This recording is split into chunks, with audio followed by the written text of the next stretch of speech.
妙法老師啊，我哋之前講過歸位啦，咁就話人要歸位啦，咁我哋都有提過物件都要歸位喎，因為一個屋企咧，其實個物件歸位好緊要嘅。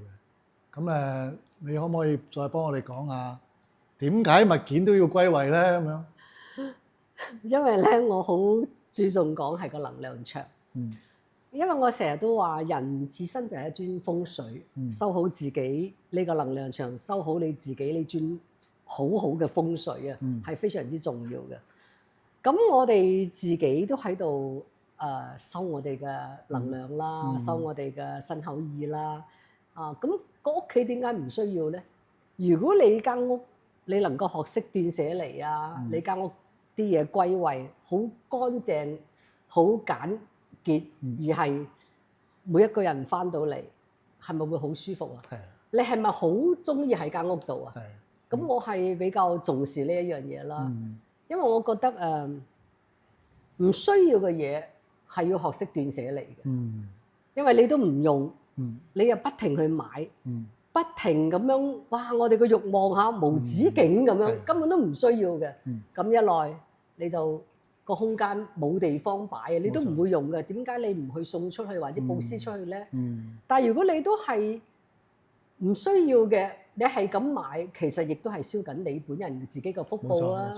咁我就好重視呢一樣嘢嘅。我覺得係，如果每一個人都能夠做到，知道自身就係一尊好嘅風水嚇，收好呢一尊嘅風水，收好自己嘅能量，收好自己嘅身口意，令自己能夠發光發亮嚇。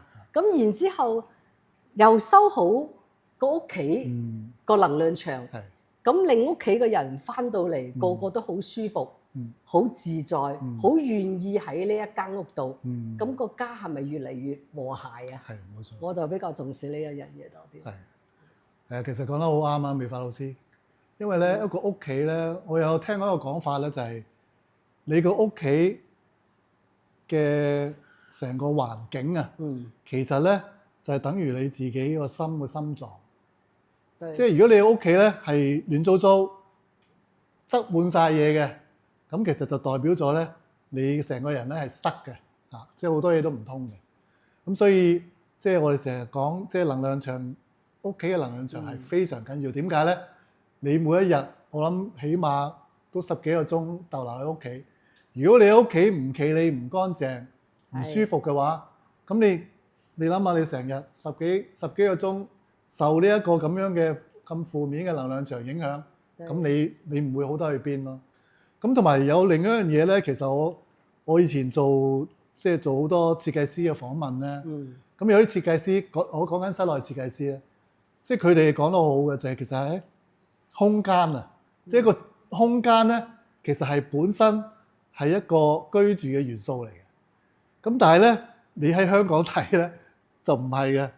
香港人咧好興咧，屋企咧邊度有位咧就邊度就要擺嘢㗎啦。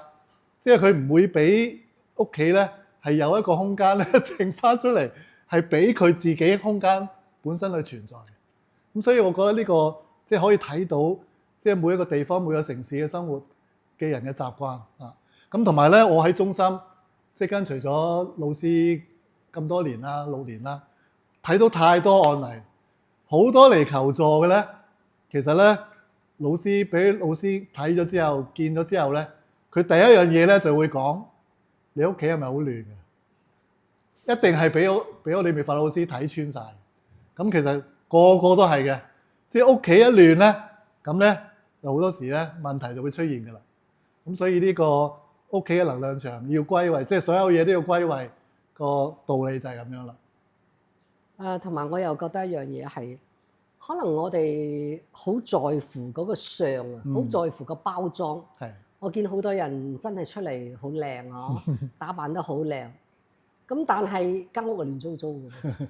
咁我就覺得哇！你出嚟咁靚，你咁注重你個相、你個外形、你成，但係點解最重要嗰個能量場、嗰個磁場間屋係一個你執好間屋，你好企理，其實你就係一尊好風水，亦都係一個好好嘅能量場入邊生活。